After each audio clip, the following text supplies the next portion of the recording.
Right now, you're listening to the Azeem Digital Asks podcast, the podcast where I, Azeem, talk to some of the top marketers in the industry, find out everything about them, how they got to where they are today, and more importantly, sharing some really useful marketing tips that will help everybody listening to this become better marketers. Stay tuned for another great episode.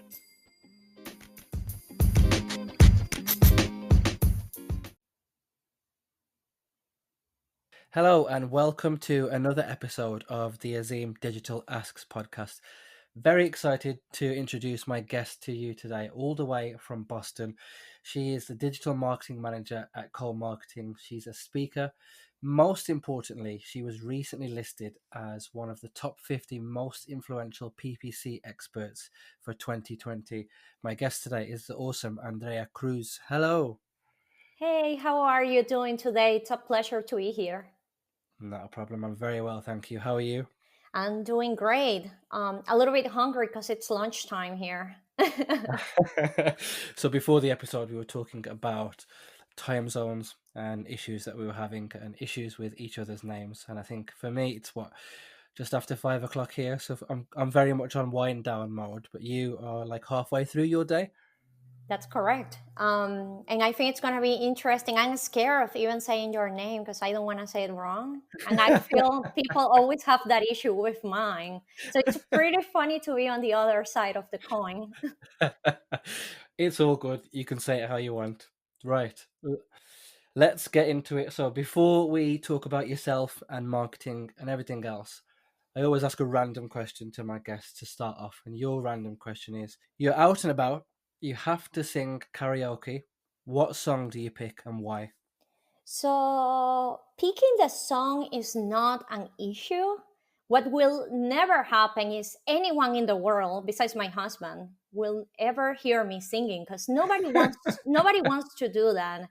Uh, my song I think would be Mr. Brightside by the Killers. I really like them a lot. It's such like a powerful song in a way. But Yeah, yeah, nobody wants to hear me singing. It's not happening. okay, no worries. Once again, thanks very much for joining me today. Let's talk a little bit about you and when you first started. When did you realize that you were going to become a marketer and it was going to be the career for you? So, fun fact, I've had many different jobs throughout my life. My first job, I work in internal audits, so accounting, nothing really similar to marketing. But in my third job, I work as a strategy consultant for organization and methods. In other words, I watch people do their jobs and write procedures on how to do them better or how to increase productivity. While I was in that job, most of it was done to the marketing department and how they could be better. And in that point, I was like, I really like all these people. These people are awesome, one. And two, I love what they do. It combines the two things I like, which is numbers with actually content and reading and comprehension and analysis. So at that point, marketing is starting to pick up my interest.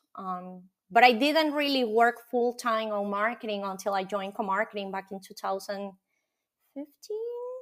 Yes, 2015. It was a long time ago. Wow, so you've been with the company now for about 5 years. Yeah, so my fifth work anniversary is next Tuesday. I'm very excited about that. Awesome. Well, as this episode will be out after your anniversary, happy 5 year work anniversary. Thank you. So, thinking about all of your experience, if you could go back to the start of your career with all the knowledge that you have now, what advice do you think that you would give to yourself? I think it would be the same advice I give to new employees, which is something about digital marketing is that it's always changing. Every day there's something new or something change. So never stop learning and never be afraid of going out there and ask questions to people in terms of what they are doing or what is actually going on out there in the market. Because if you can't answer that, you won't be able to successfully do your job. Yeah, absolutely. I think that's really great advice, and that was something that will definitely resonate with the listeners here. So, thinking about your entire working career, then, what are some of the things that you've learned throughout your career that you can share with the listeners? I think the most important thing that I see marketers struggling with, especially B2B marketers, which is the area I focus on, is trying to differentiate what makes B2C and B2B different. Because all the content that it's out there, not all of it, but a really big portion of the content out there is for B2C marketers. There's more volume, more companies. Um, so really being able to pick and choose your battles and understanding what's applicable to you. Never be scared of testing. Just keep a very close eye on things, and go from there. Yeah, definitely. Great advice. So, thinking about that then and your inspiration, who would you say has been a big inspiration to you in the industry? I would like to mention three people that I think have been pivotal in who am I as a marketer today. Sure. The first one was his name is Jeremy Krantz. He was my first PPC manager. Something that I always carry with me is he introduced me to PPC chat on Twitter, which I love and adore. And two, he was the person who implanted the seed in me on you should really go out there and read everything you can about marketing. And he would pop quiz me. It was really bizarre. But he will come to me and he will be like, did you see what happened yesterday on Google? And I would be like, even if I didn't understand what the update was, it was about having the knowledge that something happened. So I'm Yeah, truly appreciated that he did that for me, because I for sure wouldn't be the marketer I am without those two tips that have given me so much knowledge and power, and even confidence, of just going out there that I know a lot of the things that are happening in the industry. That yeah, allows me not only to be able to go back and explain why things might shifted, but it also allows me to go forward and think where things might be going. brilliant. I'm sure he will be very happy to hear that. What Yeah. about the next two? So the next one, it's a co-worker. Her name is Casey Gillette. Even though Casey and I, we don't work often together, Yeah, she has been pivotal when I started to say, hey, I would like to go out there and do a podcast or do a conference, or just going outside of my comfort zone and trying to expose myself out there. She has always been great at providing feedback, listening to my presentations, going through my decks, letting me know what was successful for her when she started, and compare that to, well, what can I learn from it? So she's been great at that, and I truly appreciate it. And she still works with me. So yeah. So Casey Gillette, person number awesome. two. And Um, finally, Last but not least, it's someone that I met originally through Twitter, and then I met him on conferences, and I call him my PPC chat friend.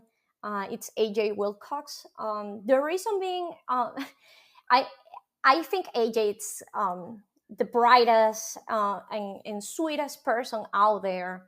Something I really like about him is you never hear anyone complaining about AJ. yeah, He's always just so kind to everyone. He's always willing to share his insights. He will always listen to you.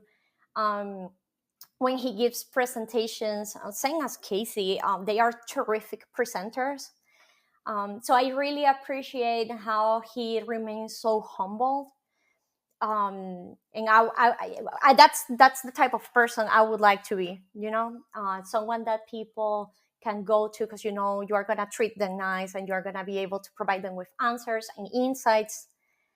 So I really admire AJ because of that. great stuff. Three great people. Definitely three people that I would love to meet. I always see things online that they're up to and that they're doing and sharing, and they all seem like they're definitely full of knowledge. So I'm slightly jealous that you've got to experience that firsthand, but I'm sure post COVID and everything else, we'll get the chance. And equally, me and you, hopefully, we'll get the chance to meet up at a conference and just bump heads about PPC and everything else. Speaking about that and things about overcoming challenges, so you mentioned now you're at KoMarketing, right? And you've Yes. been there for about 5 years. Yes, sir. So, in your current role right now, what would you say the biggest challenges that you've got, and how are you overcoming it? Challenges. Nobody likes to talk about that. But we all have them, right? I think part of my biggest challenges today as a manager is really being able to find a middle point between telling clients what they can actually achieve and what needs some work for things to happen. Or sometimes clients have unrealistic expectations. I've seen it. So it's really about coming back with them and trying to figure out that negotiation approach that will actually make them understand what's good, what's bad, what's the ugly, and what the next steps are. I still do a lot of implementation on my campaigns besides managing a team. So always finding that balance. It's an interesting trick that I have to work with every day. So yeah. Great stuff. So tell me then, we talked about challenges, and there's an obvious big challenge that's affecting everybody globally called COVID. I think you might have heard of it, maybe. How has COVID affected you professionally and your business, and how have you responded to that? Well, when COVID started happening in the United States in March, I think that's when we really felt that it hit home. Um, it was very scary. I think we were scared in many different perspectives. We were scared of um, our health, our family's health, Yeah. our jobs. So something co-marketing has done is really have weekly check-ins so everybody know what's going on. Um, and that has been very nice that we've had that level of insight. Um, Clients were very scared at the beginning, like everybody. I think if somebody says that that's not true, it's a lie. Yeah. So it was really about, well, how is this affecting us today? What are we seeing? What can we do differently? Um, I think B2B, not all of it, but a huge part of it, since sales cycles are so long, um, it wasn't felt as close as people working with airlines or hotels. Um, so after a few weeks of trying to figure it out, how is this affecting us? It was really about, okay, hold on.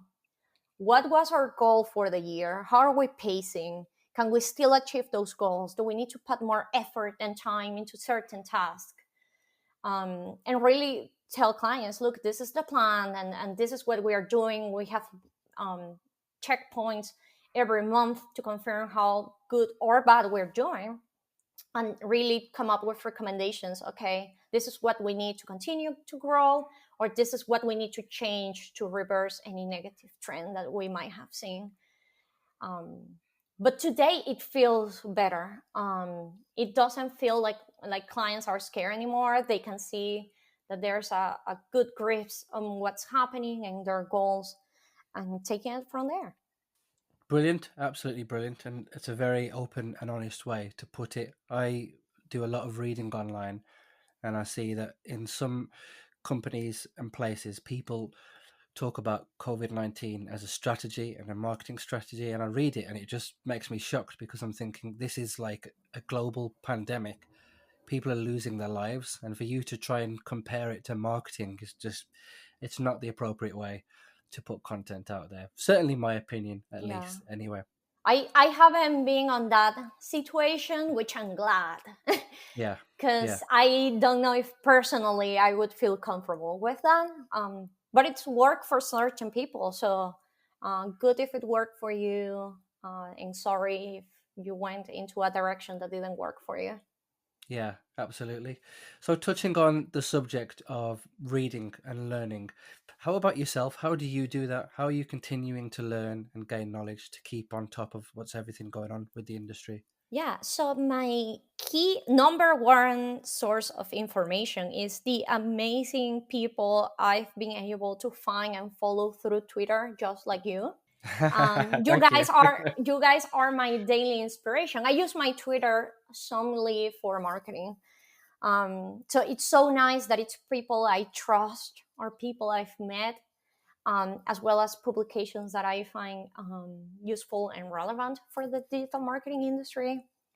And you guys are my daily source of information.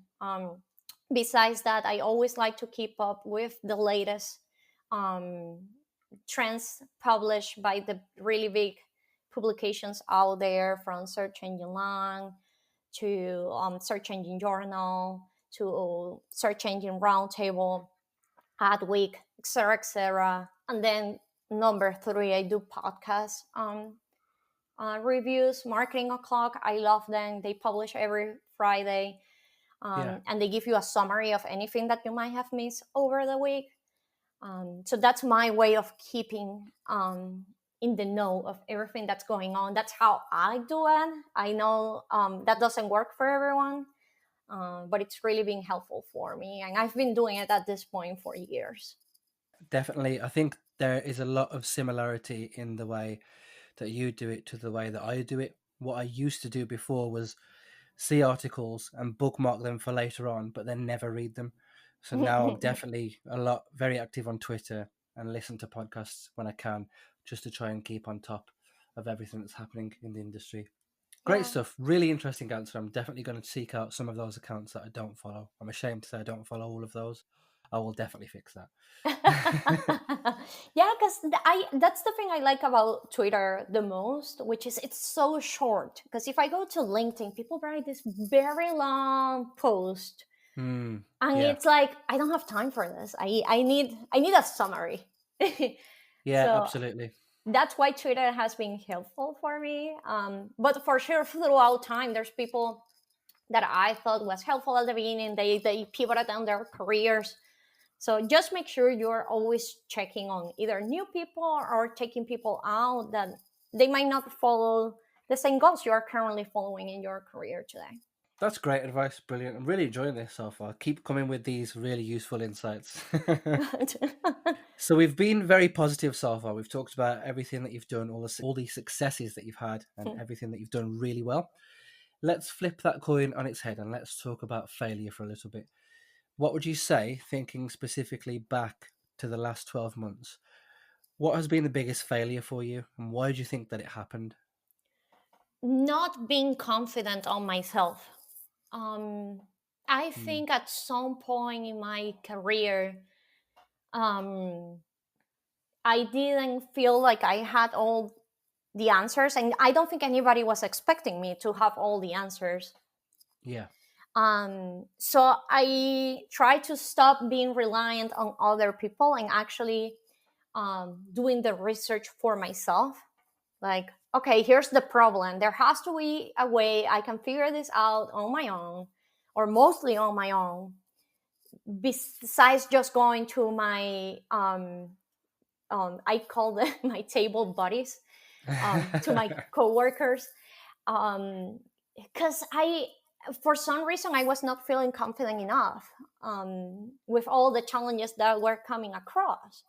And by really trying to understand the problems and trying to be creative about how to solve them, and at that point where you actually have an idea of how to solve it, I have found that going to my coworkers for additional insight, at that point is when I actually am able to have the best conversations I've ever had. Because sometimes, and it's hard, you go with to someone with a specific question: how do I solve this page that it's not ranking, or how do I improve the return on ad spend from this specific Google Ads campaign?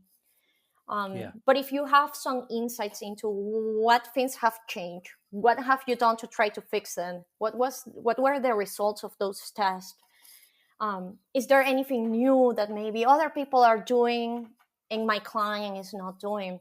Trying to have that information in advance has actually made me realize I have all the knowledge and all the power at my disposal to solve it. And it has given me a confidence boost, which I think was personally affecting me. Brilliant. I mean, I can definitely see how much you've come on in terms of everything that you're sharing online. I look at your Twitter feed sometimes and I think, oh, well, you've picked up this new change on Google and I wouldn't have even noticed that. Or you've picked up a new article or things that you're sharing. I think, yeah, definitely. Your Twitter feed was great before. Now it's like even better. Definitely look out for when you tweet because I think you're always sharing really useful stuff. So don't stop doing that. That's brilliant. Oh, thank you. Speaking on that, then, let's talk about some of your current projects. Obviously, I appreciate you can't share like names of clients or things that you're working on, but as much as you can share, are you able to share things that you're working on right now? The thing I like the most about my clients today is that most of them are software. So I'm Yeah, very into and companies out there are doing some really cool stuff in terms of experiences on websites. They are doing anywhere from free trials to progressive form experiences to I think people is really taking marketing automation to make their experiences better. And when you have a company that it's a software or companies that are clients that are software based companies, they really have a lot of power on the development side that you might not be using before. And I've been able that talking to them has actually allowed me to be better in my marketing, because I am not even close to a developer, but there's people on those companies that they do have the knowledge and the resources, and sometimes just coming with the ideas and say, hey, do you think you can give me 15 to 20 minutes to see if this is something you can help me in design, has actually allowed us to create some really cool experiences for customers that are going to our clients' websites. nice, nice. Well, we'll look out for seeing some really cool case studies, hopefully, that you'll be able to share soon. Fingers Hopefully, crossed. fingers crossed. So sadly, we are nearly coming to the end of the podcast, which is a shame because really enjoyed this episode. Just before we wrap up, let's pretend you are Azeem for a second. What question would you ask yourself that I've not asked you already? Well, it's funny because I've never been asked this question before, and I don't really know how to tackle it. I would actually just say if you ever have questions about what I'm doing or anything I have said that doesn't align with what you are seeing, hit me up on Twitter, and I'll be happy to help you there, because I really think that something that makes the digital marketing industry wonderful is that we are all out there in the internet every day. Yeah, um, so I love sharing ideas, contrasting points. Hey, I disagree with you, here's why, and we can discuss it. I love to have those conversations, and I think the conversation that started that way are my best friends today in the PPC and SEO world. yeah. So if you have questions, follow me on Twitter or send me a question. My DMs are open. So looking forward to hearing people's questions. Right. Let's put you into a hypothetical situation. Imagine that Oh, you God. are. Imagine you're at work and you need to be 100% productive and just block out everything around you.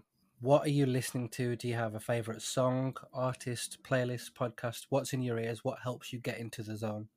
So I think it's pretty obvious that English is not my native language. I was born and raised in Venezuela, so I speak Spanish. That's my native tongue.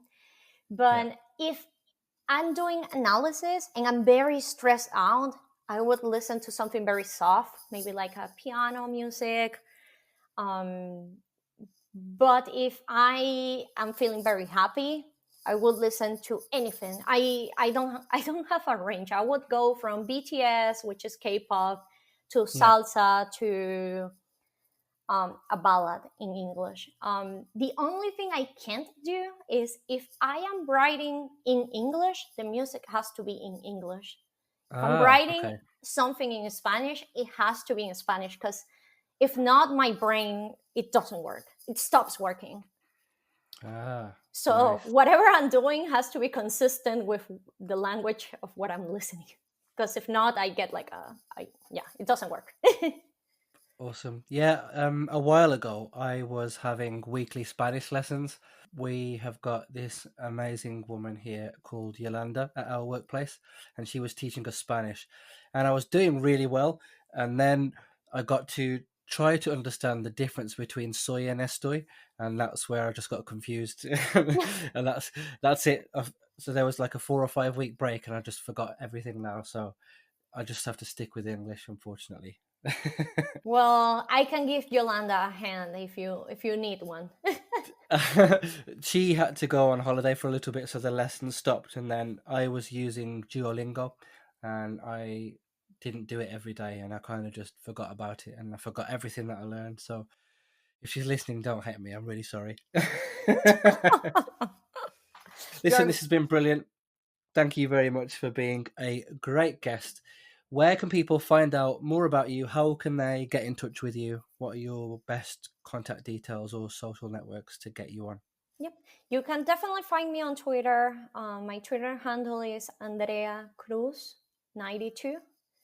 And then you can follow me on LinkedIn as well. But I am definitely more active on my Twitter account when it's about marketing and insights. And if you're really looking to find me very quickly, I would definitely go to Twitter.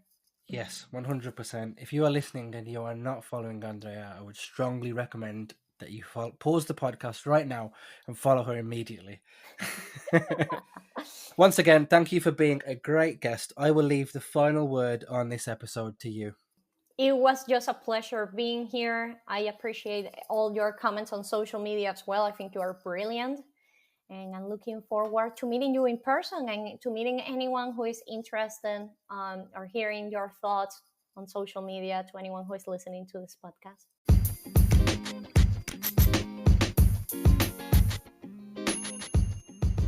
So that was another great episode in the bag. I'm really enjoying hearing from some brilliant people in this industry. If you enjoyed this podcast, please follow me on Spotify. Please leave a rating on Apple Podcasts or whichever platform you are using. Tell a friend to tell a friend, and hopefully see you for the next episode.